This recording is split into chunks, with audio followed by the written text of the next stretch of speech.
कृष्णाय वासुदेवाय हरये परमात्मने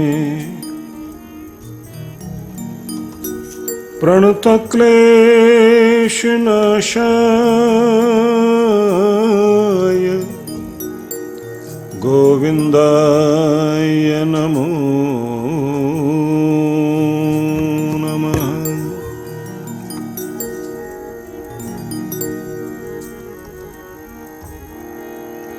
वसुदेवसुतं देवं कंसचाणूरमर्दनं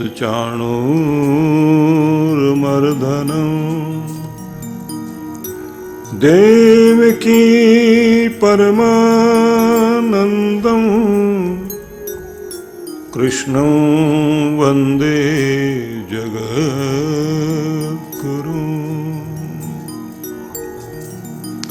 ॐ नमो भगवते वासुदेवाय।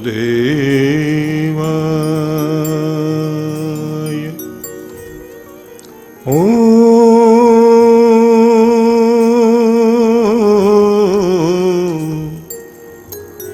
नमो भगवते वासुदेवाय।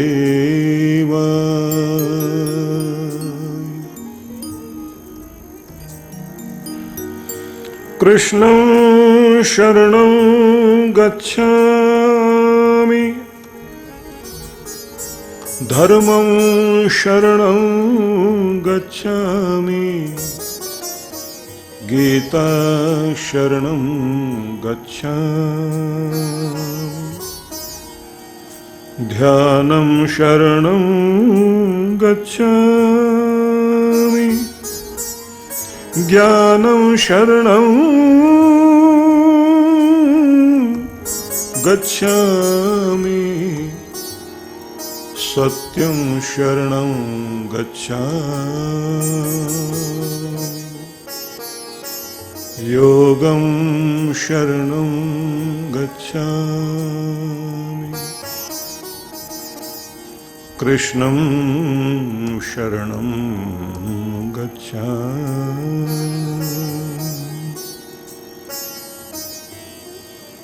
अपनी समस्त चेतना को ज्ञान ध्यान योग और आनंद के प्रयोग के लिए भगवान श्री कृष्ण की परम चेतना के साथ जोड़ें। उनके संदेश और आदेश गीता महान ग्रंथ में हमें प्राप्त हो रहे हैं और इस ग्रंथ को पुराणकारों ने जिस तरह से कहा, गीता शास्त्रमिदं पुण्यं य पठेत प्रयतः पुमान् विष्णु पदं वाप्नोति भयशोकादिवर्जितः। भगवान नारायण की अनंत कृपा उसे प्राप्त होती है और जन्म जन्मांतरों के कष्ट भय और शोक से मुक्त होने का मार्ग मिलता है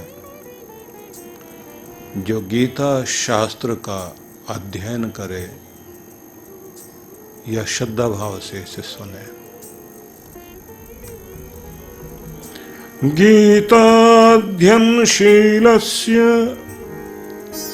प्राणायामपरस्य च नैव सन्ति हि पापानि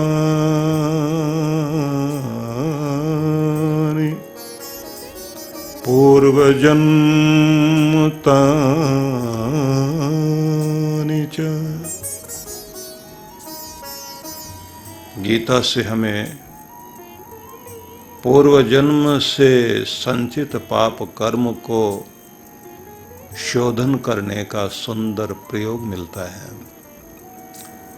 और यदि अध्ययन करता रहे व्यक्ति, ज्ञान का अनुशीलन करे, प्राणायाम करे और ध्यान करे, निश्चित रूप से पाप मुक्त होने में सहायता मिलेगी।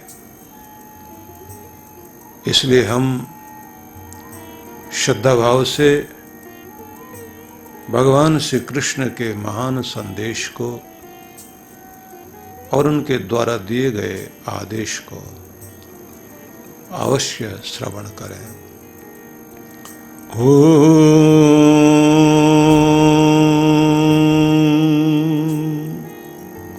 नमो भगवते वासुदेवाय।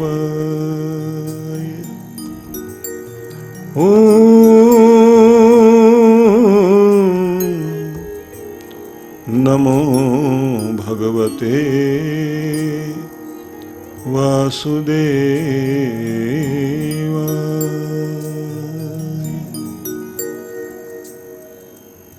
आइए दोनों हाथ जोड़ लें और प्रेम पूर्वक अपनी आंखें बंद करें। श्रद्धा भाव से भगवान का स्वरूप ध्यान में लाइए, जो आप पूजन करते हैं, जिस रूप का आप ध्यान करते हैं,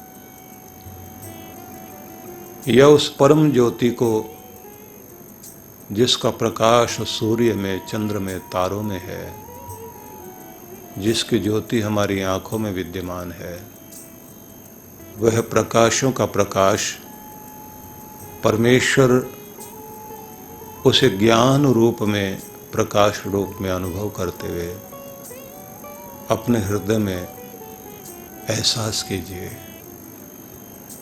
मन मन में भगवान का नाम उच्चारण कीजिए।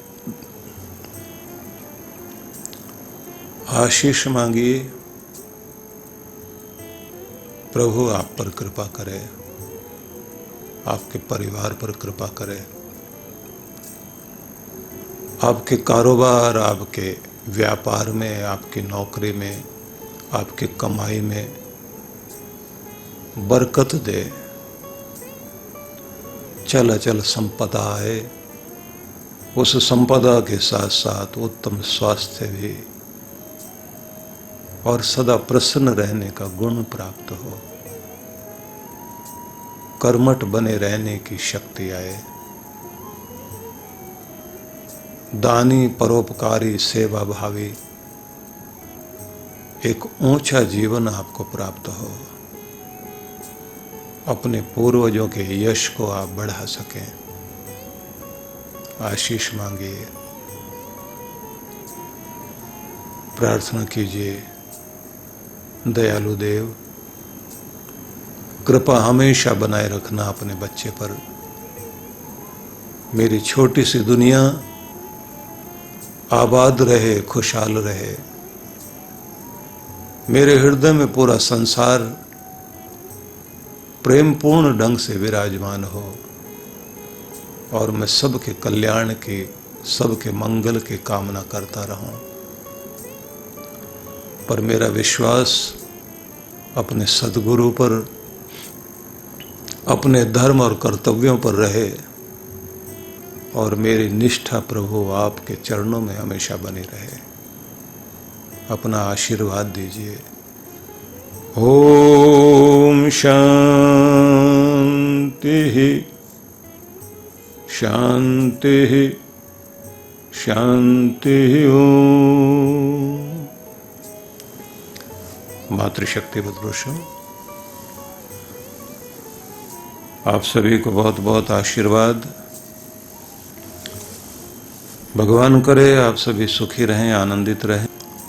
घर बैठे आप सबको कुछ समय के लिए प्रभु से जुड़ने का अवसर मिल रहा है और यह बड़े ही आनंद का विषय है कि कार्तिक मास में जब ये कहा जाता है कि प्रत्येक व्यक्ति को प्रभु का स्मरण, कीर्तन सुबह उठ करके प्रभात में ही ध्यान करते हुए, भजन करते हुए, सेवा दान सत्कर्म करते हुए और मंदिर में अपने प्रभु के दर्शन करते हुए इस मास का, इस महीने का लाभ लेना चाहिए। और इसमें तप करने का भी एक सुंदर अवसर होता है, क्योंकि सर्दी धीरे धीरे अपना प्रभाव डाल रही होती है। सुबह की नींद त्यागना आसान नहीं, आलस्य आता है और उस समय पता लगता है कि हमारी श्रद्धा कितनी है, कितने श्रद्धा भाव से हम अपने नियम में अग्रसर होते हैं और अपने हर दिन का जो सबसे मूल्यवान समय है, वह जहाँ से हर दिन की जिंदगी शुरू होती है, उसे आप भगवान के स्मरण के साथ जोड़ते हुए अपने दिन की शुरुआत करें। देखने वाली बात है कि जिस चीज को आप बहुत अधिक मूल्य देते हैं, उसी के लिए समय भी निकालते हैं। यदि आपके जीवन में मूल्यवान भगवान है और आपका जीवन आपके लिए मूल्यवान है, आप एक एक क्षण का उपयोग कर लेना चाहते हैं, तब आपकी पूरी कोशिश रहेगी कि रात्रि में आप ठीक समय पर सो सकें। उससे भी ज्यादा कोशिश ये रहेगी कि आप जल्दी उठें और प्रभु के चरणों से आप जुड़ें। दूसरी आपकी कोशिश ये भी रहेगी कि मेरे विचारों में संसार नहीं, संसार का मालिक और उसके प्रति भाव भावनाएं आनी चाहिए। मेरा मन, मस्तिष्क, मेरा हृदय भगवान से जुड़ जाए। जैसे आप ये कोशिश करते हैं तो आपका जीवन रूपांतरित होना शुरू होता है, एक बदलाव जीवन में आता है। ये क्रांतिकारी मोड़ होता है आपके जीवन में, जब आप ये जानते हैं कि मेरे जीवन में सबसे कीमती चीज है शांति, आनंद, प्रेम, प्रसन्नता, करुणा और एक सुंदर व्यक्तित्व, देवताओं का व्यक्तित्व है, देवत्व मेरे जीवन में आए। मैं असुरों की संस्कृति अपनाकर नहीं जीना चाहता, साधारण मनुष्यों की भी संस्कृति और उनका व्यवहार अपनाकर अपने जीवन को वैसा नहीं बनाना चाहता। मेरा जीवन उन सबसे ऊपर और एक बेहतरीन से भी बेहतरीन जीवन मेरा बनेगा। तो जैसे ये कामना आपके मन में होती है तो फिर आप उसके लिए योजना भी बनाते हैं। मैं इन दिनों आपके सामने भगवान श्री कृष्ण के उन अमृतमय संदेशों की चर्चा जरूर करना चाहूंगा, जहां उन्होंने हम सब के लिए कुछ आदेश ये भी किए कि जीवन कैसा हो, व्यवहार कैसा हो, किस तरह से आप उठे बैठे क्या करें। तो बड़ी महत्वपूर्ण बात तो ये कही उन्होंने कि अपने मन की जो विचारधारा है, अपने मन की जो एकाग्रता है, मन का जो फोकस है, वो भगवत भाव के साथ जोड़ें, भगवत्ता से जोड़ें। जो भगवान में बहता है वो आपके अंदर भी बहने लग जाए, क्योंकि गीता का ये मानना है कि प्रत्येक व्यक्ति के जीवन में 3 तरह की चीजें काम कर रही होती हैं। वो 3 तरह की चीजें जो हैं उनको सत्व, रज, तम के रूप में त्रिगुण कहा गया। मतलब कभी कभी आप बहुत शांत, ठहरे हुए, समझदार, बहुत अच्छे से बात करने वाले, बर्दाश्त करने वाले बनकर रहते हैं। कभी बड़े उतावले, बड़े जोश वाले, बड़ा गुस्सा करने वाले, बड़े जल्दी आप बहकने वाले, क्रोध में आ जाने वाले, लालच में पड़े हुए।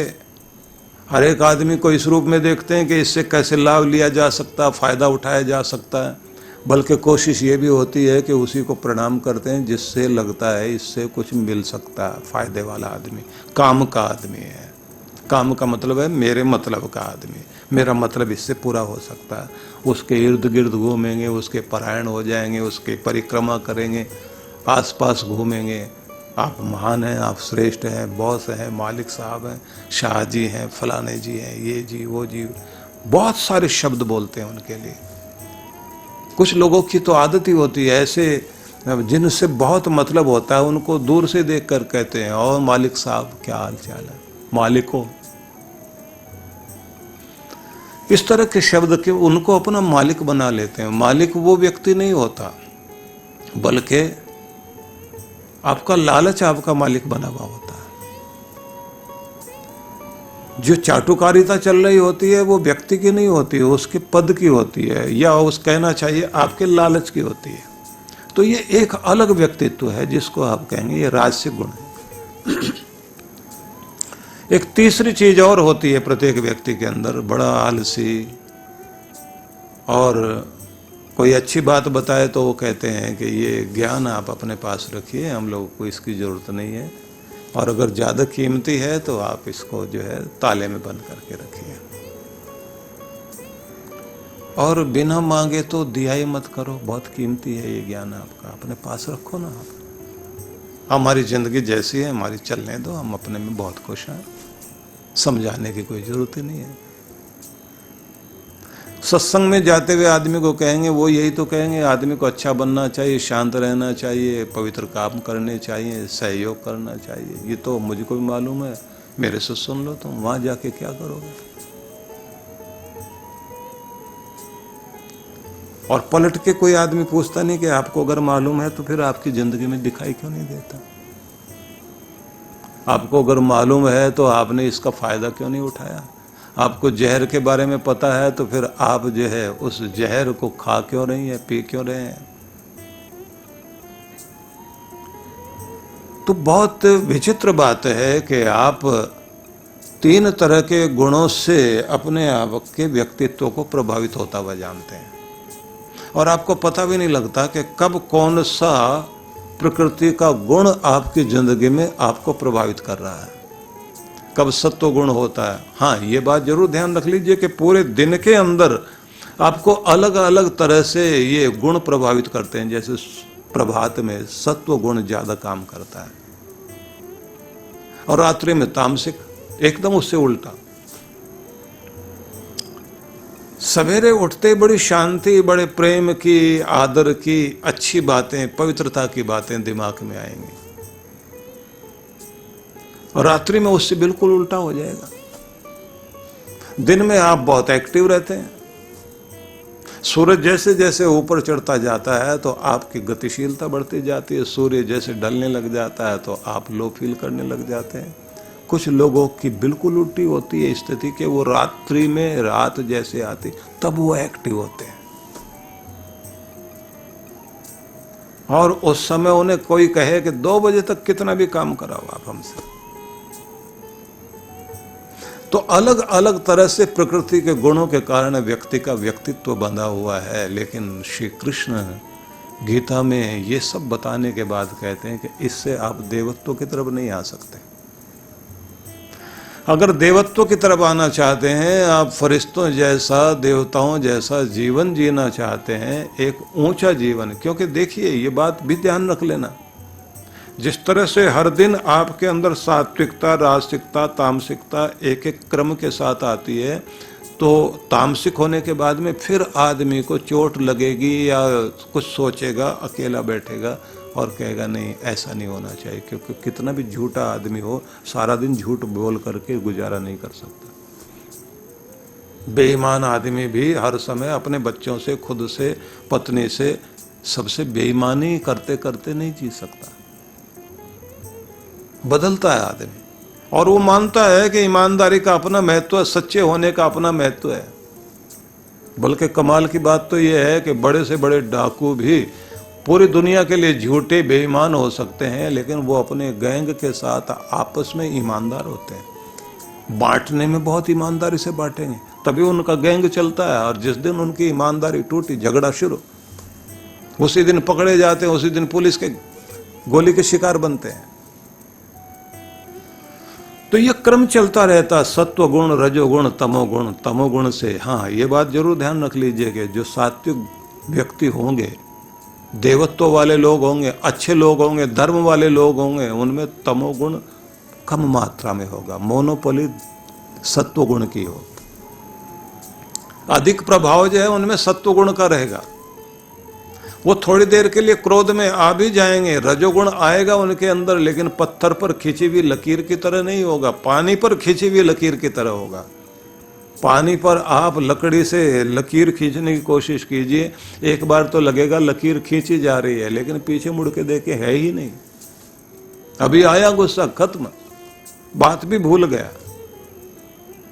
आदमी आकर दोबारा बात करे, कहता है कि चलो जाने दीजिए जो भी बात है, अब दोबारा ऐसा मत करना, और मेरे दिल में भी बात नहीं है आपके लिए कुछ भी, मेरा मन बिल्कुल साफ हो गया।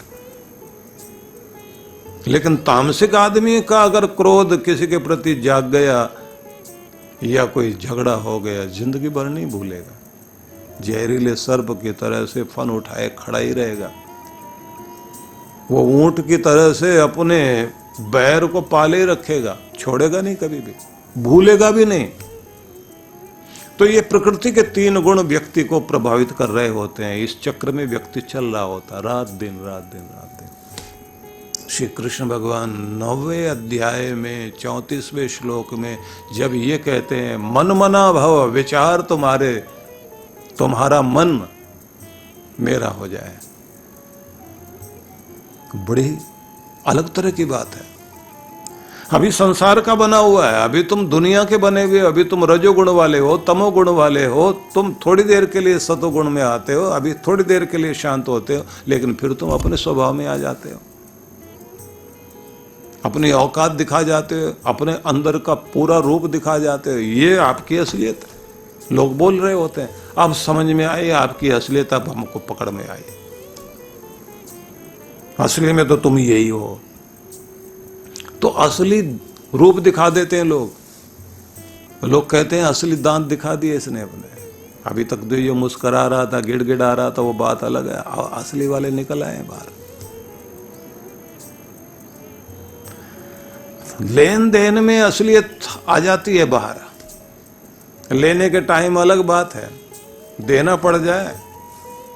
कमाल की बात तो यह है कि उधार देने के बाद निकलवाना भी अपने आप में एक बहुत बड़ी कला है।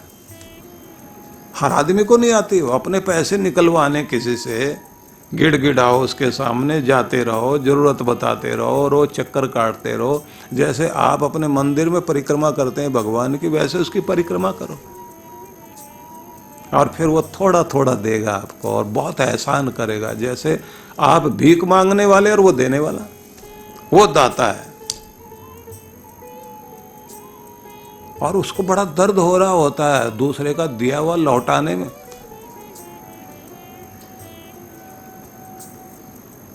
क्योंकि दूसरे के दिए को अपना मान बैठा है।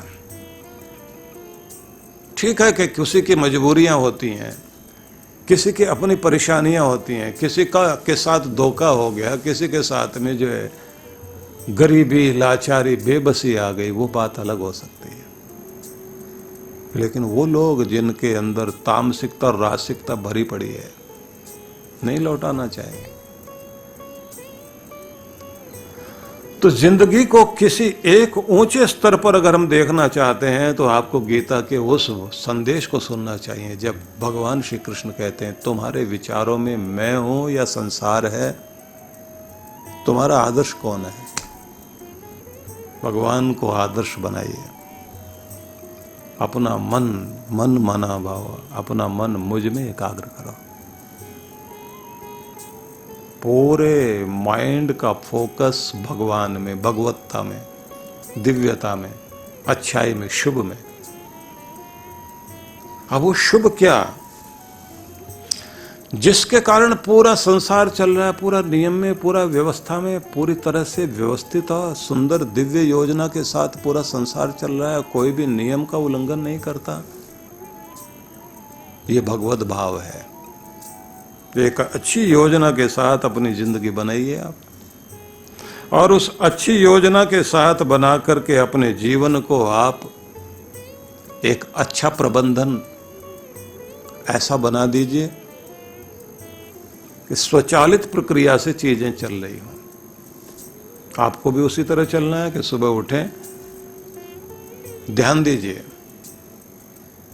एक नियम है कि जब आप शांत हैं, प्रसन्न हैं, तब आप विश्व शक्ति से जुड़े हुए होते हैं। विश्व शक्ति, विश्वनाथ, विश्व आत्मा, परमात्मा, पूरे ब्रह्मांड में जिसकी शक्तियां मौजूद हैं, चारों तरफ फैली हुई शक्तियां हैं, आप शांत होकर, प्रसन्नचित्त होकर, एकाग्र भाव से जब आप बैठे हुए हैं तो आपका चित्त ब्रह्मरंध्र पूरा ब्रह्मांड से जुड़ा हुआ और विश्व शक्ति आपको प्राप्त हो रही है और आप अपने आपे में आ रहे हैं, निज रूप में आ रहे हैं, जिसको भी डॉक्टर अर्चिका कह रहे थे कि आपका निज रूप, आपका स्वभाव, आपका स्वधर्म वो क्या है। जब तक आपको अपना ये वास्तविक रूप समझ नहीं आए कि आप ये हो, आप भगवान के हो, और जो कुछ प्रकृति ने आपको बना दिया है उस सब से त्रिगुणातीत होकर के प्रकृति के तीनों गुण को तोड़ करके आप ब्रह्म भाव में आइए, जिससे आपके अंदर भगवत्ता आए। उसमें क्या करना होता है आपको? आपकी सबसे अधिक महत्वपूर्ण कड़ी जीवन की रहेगी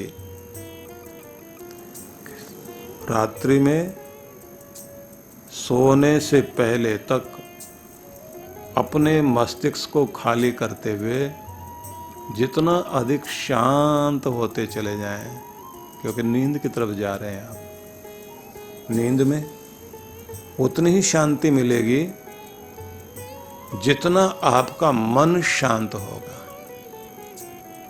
मन अशांत है तो नींद गहरी नहीं आएगी, ये ध्यान रखना। बड़े विचार चलते रहेंगे, सोते सोते भी सपने आते रहेंगे। मस्तिष्क को शांत कीजिए तो आप विश्व आत्मा के साथ, विश्व शक्ति के साथ, सृष्टि के ब्रह्मांड की ऊर्जा के साथ संबंधित होने लग गए। शांत हो, प्रसन्न हो, संतुष्ट हो, सहज हो, और सहज अवस्था में चलते चलते मन को फिर मनमना भाव जब कहते हैं भगवान, तो अपने मन को भगवान से जोड़ते हुए कोई नाम स्मरण करते हुए, जाप करते हुए बिस्तर पर लेटिए, तो आप शांति में सोने लगे हैं। और उतने ही शांत होकर आप अपनी सुबह को शांत बनाइए। जब उठेंगे आप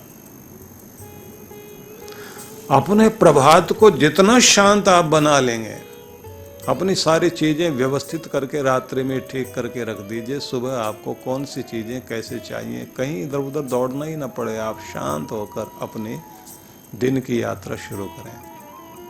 अब शांति में प्रसन्नता लाइए सुबह जागते ही, फिर प्रेमपूर्ण हो, मधुरता लाइए, और फिर आप सुगंध भरें अपने अंदर भगवान के प्रति। उनकी कृपाओं को याद करके धन्यवादी होइए। तो जैसे घर को आप खिड़कियां खोल देते हैं, ताजी हवा आ रही है, कोई अगरबत्ती जला दी आपने, घर महकने लग गया है आपका, और घर को स्वच्छ किया जा रहा है, तो घर का कूड़ा करकट बाहर निकाला जा रहा है। ऐसे अपने गलत नकारात्मक विचारों को बाहर निकालिए और सब ठीक होगा का भरोसा रख करके प्रभु के सामने हाथ जोड़ते हुए कि तू है ना मेरा सखा, मेरा सगा, मेरा पिता, मेरी माँ, मेरा सब कुछ, तू ही तो है ना भगवान, और तू मेरे साथ है। तेरी कृपा हो रही है, तू मेरा हाथ पकड़कर चल रहा है, मैंने अपने आप को तुम्हें सौंप दिया है, मेरा हाथ पकड़े रखना भगवान। आपने शुरुआत की सुबह की, और देखिए आप भगवत भाव में आ गए। अपने मन को भगवान कहते हैं कि मुझ में एकाग्र कर दीजिए, मन मना भाव, मद भक्तो और मेरी भक्ति में आ जाओ। धन की भक्ति, व्यक्ति की भक्ति, पद की भक्ति, स्वार्थ की भक्ति तो बहुत हो गई, न जाने किस किस की भक्ति कर रहे हैं हम लोग। अब भगवान की भक्ति, भगवान का भजन, वही जिह्वा पर रहे, वही नाम जीभ पर है। लोगों के दिमाग में आकार प्रकार, बस वही स्वार्थ जिसको वो पूरा करना चाहते हैं, वही घूमता रहता है। तो ये बात ध्यान रख लीजिए, जीवन को कुछ नियमों के अधीन रखिए, और जब आप किसी नियम के आधार पर अपने आप को जोड़ देते हैं तो नियम और अनुशासन एक इतनी बड़ी कमाल की चीज़ है जो आपको शक्ति देती है, क्योंकि इसी में शक्ति है। नियम में शक्ति है, अनुशासन में शक्ति है। फौजियों को देखिए आप, पुलिस वालों को देखिए, पुलिस फोर्स के पास भीड़ को तितर बितर करने का, व्यवस्थित करने का उनके पास में कौन सा बल है? डिसिप्लिन का, क्योंकि वो सारे इकट्ठे हैं, भीड़ इकट्ठी नहीं है। भीड़ एक दिशा में चलने के लिए अनुशासित नहीं है। 150 लोग जो है 5-10 हजार लोगों को कंट्रोल कर लेते हैं, क्योंकि वो अनुशासित हैं।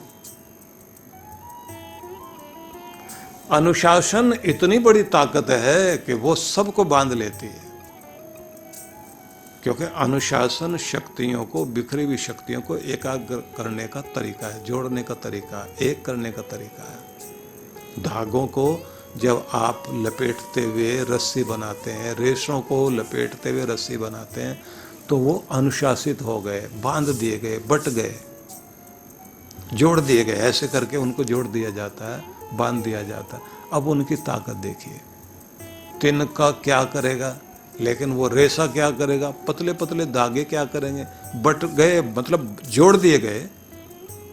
रस्सी को बांटने का मतलब वितरित करना नहीं, जोड़ना, रस्सी बांधना, रस्सी बनाना।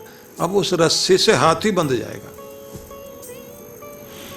बिखरी हुई शक्तियां आपकी अनुशासन से ही एक होती हैं, और सारी मिल गई एक जगह, तो उसका परिणाम देखना आप। जैसे रस्सी से हाथी बंध जाता है, सारी बूंदें एक जगह आकर के बरसने लग जाए तो बाढ़ आने लग जाती है। बस ऐसे ही आपकी सारी शक्तियां एकाग्र करो और भगवान में लगाओ, या अपने लक्ष्य में लगाओ, अपनी मंजिल की ओर लगाइए, और फिर उसका कमाल देखिए। और ये बात ध्यान रख लीजिए कि जैसे मैंने आपसे कहा कि जब आप शांत होते हैं, जब आप प्रेमपूर्ण होते हैं और स्वयं में तृप्त अनुभव कर रहे होते हैं, तो आप विश्व शक्ति से जुड़ गए। लेकिन ध्यान रखना, जब आप निराश हैं, जब आप क्रोधित हैं, तनावग्रस्त हैं, शांत नहीं अशांत जब आप हैं, आनंदित नहीं, आप निराश हैं, आप सुखी अनुभव नहीं कर रहे हैं, दुखी अनुभव कर रहे हैं, तब आप विश्व शक्ति से संबंध विच्छेद हो जाता है। वहां से रिश्ता टूट गया आपका। कहां से जुड़ गया? दुनिया से। कौन बातें याद आएंगी? जो दुख देने वाली चीजें हैं। किसने दुख दिया उसकी बात घूमती रहेगी, संसार की बातें। जिसने आपको परेशान किया उसका चेहरा दिखाई देता रहेगा, क्यों किया, क्यों किया, क्यों किया, मैंने तुम्हारा क्या बिगाड़ा था, मेरे साथ ऐसे क्यों किया।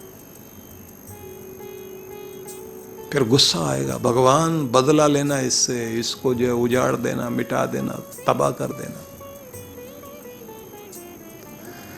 तो संबंध विच्छेद हो जाता है उस समय आपका, जब आप क्रोध में होते हैं, जब निराशा में होते हैं, जब तनाव में होते हैं। लेकिन जैसे ही आप तनाव रहित हुए, शांत हुए, क्षमापूर्ण हुए, प्रेमपूर्ण हुए, प्रसन्न हुए, शांत चित्त हुए, तो आपका संबंध दुनिया से हट करके दुनिया के मालिक से और विश्व शक्ति से जुड़ जाता है। तब आपके अंदर एक अलग तरह की चीज शुरू होती है कि वो आपको भर रहा होता है, ऊर्जा दे रहा होता है। जितना शांत होकर के आप रात में सोएंगे तो विश्व शक्ति आपको नींद में प्राप्त होनी शुरू हो जाती है। आपकी रिपेयरिंग शुरू हो जाएगी, आपके जो जितने भी डैमेज सेल्स हैं उनकी रिपेयरिंग शुरू हो जाएगी, मसल्स की रिपेयरिंग शुरू हो जाएगी। आपको नया बनाए जाने का कार्य जारी रहता है और सवेरे सवेरे आपको फिर से तरोताजा करके उठाया जाता है। ब्रह्मांड आपको पूरा दे रहा होता है। ब्रह्मांड देने से मतलब है ब्रह्मांड में सारी शक्तियां जो अलग अलग हैं और उन शक्तियों की अलग अलग ध्वनि और अलग अलग फ्रीक्वेंसी पर वो काम करती हैं। उनके मंत्र अलग हैं, उनकी ध्वनियां अलग हैं, उनके वाइब्रेशन देते हुए, प्रकंपन देते हुए आप उनसे जुड़ते हैं और फिर उसको अपने रिसीवर में, ये आपका रिसीवर है, ब्रह्मांड का ब्रह्मरंध्र, ब्रह्मांड का ब्रह्मरंध्र रिसीवर है। यहां से आप रिसीव कर रहे होते हैं उन किरणों को और आप अपने अंदर अधिक शांति अनुभव करते हैं। इसलिए बड़े सफल लोगों को देखना, सवेरे उठते हैं, व्यायाम करेंगे, एक्सरसाइज करेंगे, प्राणायाम करेंगे, योग करेंगे, फिर ध्यान करते हैं, फिर कोई अच्छा संगीत सुनते हैं और रात्रि में भी संगीत सुनकर और स्वयं को शांत और मधुर मधुमय बनाकर और फिर सोने जाते हैं। मतलब सुबह की यात्रा शांत और पवित्र होकर के शुरू करते हैं और रात्रि का शयन शांत और मधुर होकर के फिर सोने जाते हैं। तो इसलिए नए आइडियाज आते हैं उनके पास, क्योंकि मस्तिष्क संतुलित है, नई अच्छी अच्छी सोच आएगी, आगे बढ़ने की बातें आएंगी। और जिनका मन अशांत है उनको तो पिछली बातें घूमती रहेंगी, जो कुछ जीवन में घटा वो दुखदाई दिमाग में घूमता रहेगा, उससे आप पीछा नहीं छुड़ा पाएंगे। तो नियम अनुशासन, कैसे खाना, कैसे पीना, कैसे बैठना, क्या करना, काम करने का तरीका क्या, टाइम बिताने का तरीका क्या, सारा दिन आपको किस तरह से जीवन व्यतीत करना, इस सब को अनुशासन में बांध लीजिए आप। और बांधने के साथ में फिर आप कहिए कि मैं भगवान का हूँ, मेरे विचारों से जुड़े हुए, मैं उनका भक्त हूँ, मैं उनके लिए कर्म कर रहा हूँ और मेरे सारे प्रणाम मेरे प्रभु के लिए है। मतलब मेरे लिए आदरणीय अगर कोई है तो मेरा प्रभु है। तो मस्तिष्क और मन, हृदय भगवान में एकाग्र करें। हृदय की भावनाएं भगवान के प्रति एकाग्र कर ले, विचार भगवान के प्रति, मतलब दिव्य विचार, अच्छे विचार। मन में गलत विचार उठता तुरंत कहो कि बाहर निकलो, तुम्हारी जरूरत नहीं मेरे पास। आपके घर में अचानक कोई कुत्ता बिल्ली बाहर से घूमता घूमता अंदर प्रवेश करे, कोई छिपकली आ रही, कोई चूहा आ रहा है, तो आप क्या करते हैं? झाड़ू उठा के, डंडा उठाकर तुरंत उसको भगाएंगे ना, और उसके बाद दरवाजा बंद कर लेंगे कि तुम्हारे लिए मेरे घर में कोई जगह नहीं है। तो आपके अंदर भी क्रोध का विचार, निराशा का विचार, भय का विचार, गिराने वाला विचार, कोई भी इस तरह के कुत्ते बिल्ली छिपकली चूहा ये सब अंदर घुस रहे हो तो वहीं से बाहर निकालो और दरवाजा लगाओ, तुम्हारे लिए जगह नहीं है। तो वेदों में एक मंत्र है जिसमें कहा, परोपे ही मनस पाव किम शस्तानि संससी। मन में आते हुए पाप के विचार दूर हटो। किम शस्तानि संससी, क्यों मुझे गिराने के लिए आया है? क्यों मेरा बुरा करने के लिए आया है? मुझे ऊपर चढ़ते हुए को नीचे फिसलाने के लिए तू आया है, तेरे लिए मेरे पास जगह नहीं है। गृहेषु गोषु में मना, अपने घर के उत्थान में मेरा मन है, प्राणी मात्र के हित के लिए मेरा मन है, अपने परमात्मा के प्रति लगने के लिए मेरा मन है, तुम्हारे लिए नहीं। तो विचार में जो आपकी शक्ति है, बहुत बड़ी शक्ति है, लेकिन उसका दुरुपयोग नहीं होना चाहिए। घर में जलाई गई अग्नि आपके लिए भोजन बनाए, आपकी सेवा करे, घर जलाने का काम ना करे। तो इसलिए माम एव एष्यसि, मुझे ही प्राप्त कर पाओगे तुम, युक्त्वा एव आत्मानं मत परायण। जब तुम मेरे परायण हो जाओ, मुझसे जुड़ जाओ, श्री कृष्ण ऐसा कहते हैं कि तुम मुझे ही प्राप्त कर लोगे। इसलिए तुम्हें चाहिए कि अपने मन को मुझे दो, तो स्वयं पर कुछ प्रयोग करना शुरू कर दें। आंतरिक और बाह्य अनुशासन से और आकर्षक और चुंबकीय व्यक्तित्व अगर प्राप्त करना चाहते हैं तो आज से आप एक अच्छे अनुशासन में स्वयं को बांधना शुरू करें, क्योंकि ये सत्संग आपकी जिंदगी को नया रूप देने के लिए है।